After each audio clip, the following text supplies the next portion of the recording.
hal paling mahal di alam semesta. Dan amat sangat mahal sekali, dinamakan antimateri. Keberadaannya pertama kali diteorikan tahun 1930 saat elektron ditemukan. Para ilmuwan memperkirakan kemungkinan lawannya juga ada dan mereka menamakan partikel hipotetis ini positron. Kemudian, lawan dari partikel-partikel dasar lain seperti proton dan neutron juga terbukti ada. Saat suatu partikel dan lawannya saling bertabrakan, keduanya menghilang dan melepaskan energi yang sangat besar, 10.000 kali lebih besar dari reaksi nuklir. Tapi, ada kendalanya, butuh waktu sekitar 100 miliar tahun untuk menciptakan hanya 1 gram antimateri, dan itu cuma bisa dibuat dengan penumbuk hadron raksasa. Itu sebabnya, biaya pembuatan bahan ini mencapai lebih dari 882 triliun rupiah, dan kita pun bahkan belum mendekati waktu bermiliar-miliar itu. Sepanjang sejarah pengamatan antariksa, hanya ada 2 objek dari sistem bintang lain atau bahkan mungkin galaksi lain yang memasuki tata surya kita. Yang pertama adalah asteroid Oumuamua yang ditemukan di tahun 2017. Yang kedua adalah Borisov, komet yang ditemukan di bulan Agustus tahun 2019. Awan debu yang mengitarinya memungkinkan ilmuwan untuk mempelajari lebih banyak tentang substansi yang mungkin berasal dari galaksi lain. Sebuah bintang aneh berbentuk tetesan air mata ditemukan.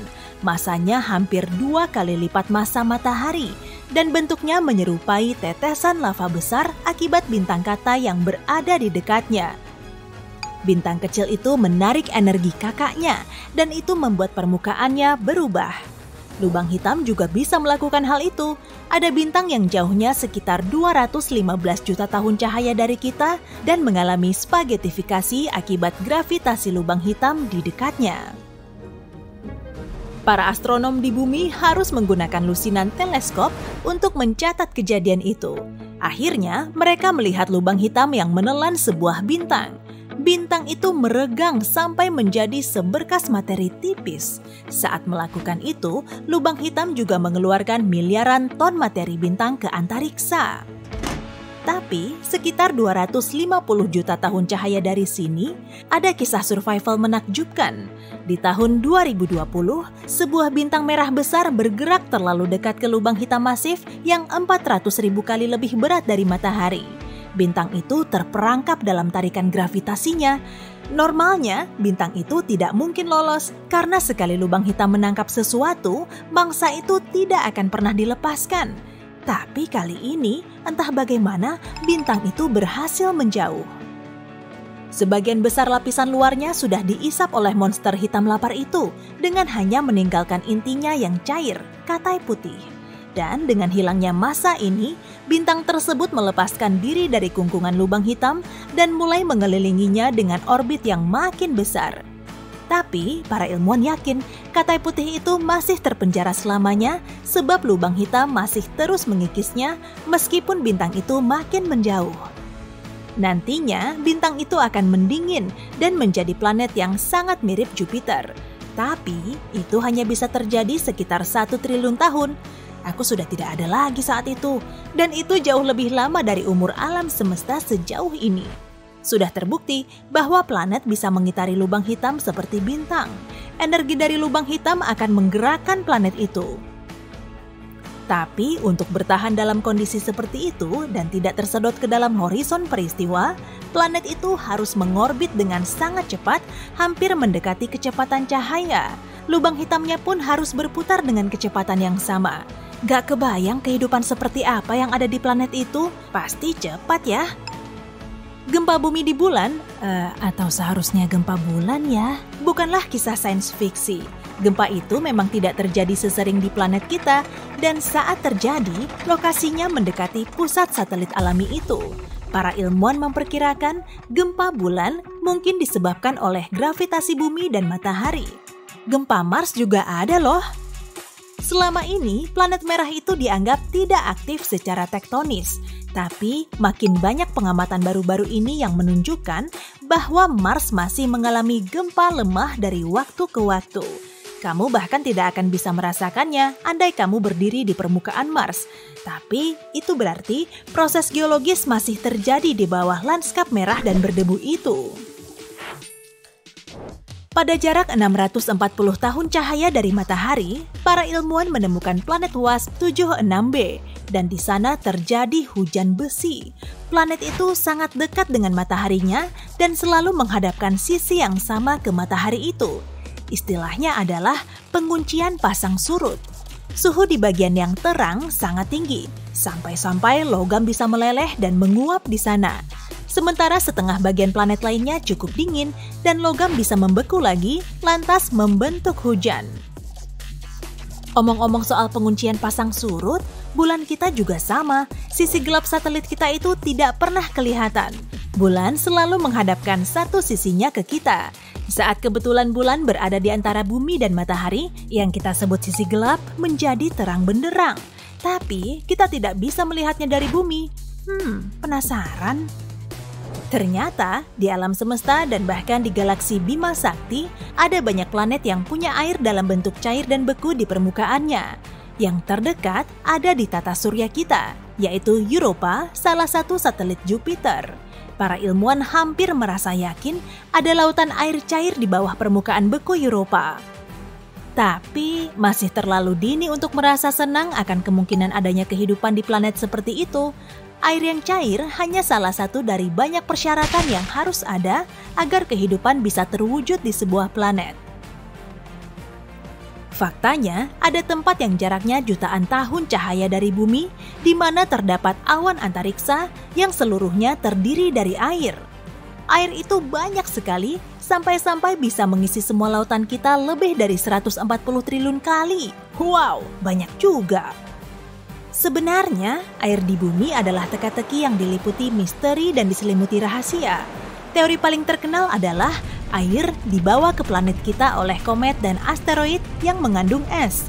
Komet dan asteroid itu bukan cuma meninggalkan kawah-kawah raksasa, tapi juga cairan yang membuat kehidupan bisa berkembang sampai sekarang. Tapi di antariksa ada banyak sekali materi organik yang dalam kondisi khusus bisa menghasilkan air yang cukup untuk mengisi lebih dari 1000 lautan kita. Para peneliti mengadakan eksperimen di mana mereka memanaskan materi organik ini dan mereka memperoleh air jernih serta minyak. Jika hal ini dipastikan dalam berbagai penelitian masa depan, artinya minyak muncul di bumi bukan hanya berkat sisa-sisa fosil makhluk hidup, tapi juga dari ruang angkasa. Mungkin ada sekitar 6 miliar planet yang mirip bumi, dan itu baru di galaksi Bima Sakti saja. Data terakhir menunjukkan bahwa dalam setiap 5 bintang yang mirip matahari, paling tidak ada satu planet dalam zona layak huni. Dan ingat, itu bukan sembarang planet. Inti dan permukaan planet itu berbatu, dan ukurannya setara dengan bumi. Karena berada dalam zona layak huni bintangnya, planet seperti itu punya peluang besar menjadi tempat tinggal makhluk hidup. Ya, paling tidak mikroba. Dan kalau dalam galaksi kita ada miliaran planet seperti ini, bisa dibilang paling tidak salah satunya bukan hanya bisa, tapi sudah dihuni. Dan coba kalikan ini dengan jumlah galaksi di alam semesta, serta ingat bahwa banyak di antaranya jauh lebih besar dari Bima Sakti. Ini menghasilkan bermiliar-miliar bintang serupa matahari dan planet serupa bumi. Beberapa di antaranya pasti ada yang sangat mirip dengan planet kita. Sampai baru-baru ini, kita mengira galaksi kita berbentuk spiral melingkar. Tapi penelitian terkini menunjukkan bentuknya lebih mirip keripik kentang. Para ilmuwan mengukur jarak antara matahari dengan bintang-bintang lain dan membuat peta 3 dimensi galaksi Bima Sakti berdasarkan data ini.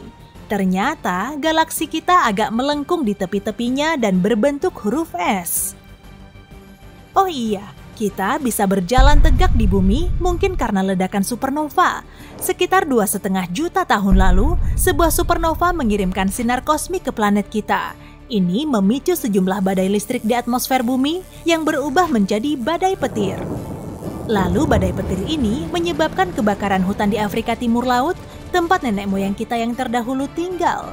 Kebakaran mengubah area hutan menjadi sabana, tekanan atmosfer berubah, dan nenek moyang kita terpaksa berdiri dengan 2 kaki untuk bertahan. Ledakan terbesar setelah Big Bang tercatat pada tahun 2019.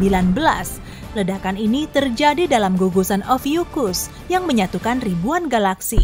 Menurut para ilmuwan, ledakan itu setara dengan ledakan 20 miliar megaton, nolnya ada 18 ya, yang terjadi sekali dalam 1 milidetik selama 240 juta tahun. Iya, percaya aja deh, matematikaku nggak begitu bagus. Ingat asteroid yang memusnahkan dinosaurus di bumi? Siapa juga yang bisa lupa ya? Mungkin pernah terjadi pertunjukan ruang angkasa lain yang berujung buruk terhadap setidaknya 75% dari seluruh kehidupan planet kita di masa lalu. Sekitar 360 juta tahun lalu, sebuah ledakan supernova terjadi kurang lebih 65 tahun cahaya dari kita, dan sinar kosmiknya memusnahkan lapisan ozon dari planet biru kita yang cantik ini. Kalau saja jaraknya lebih dekat, seluruh kehidupan akan hilang begitu saja. Sekarang ini, ancaman terbesar bagi kita datang dalam bentuk Betelgeuse. Bukan film itu ya, tapi sebuah bintang raksasa, sekitar 600 tahun cahaya dari kita. Kalau bintang ini meledak menjadi supernova, kita akan bisa melihatnya dengan mata telanjang, bahkan di siang hari.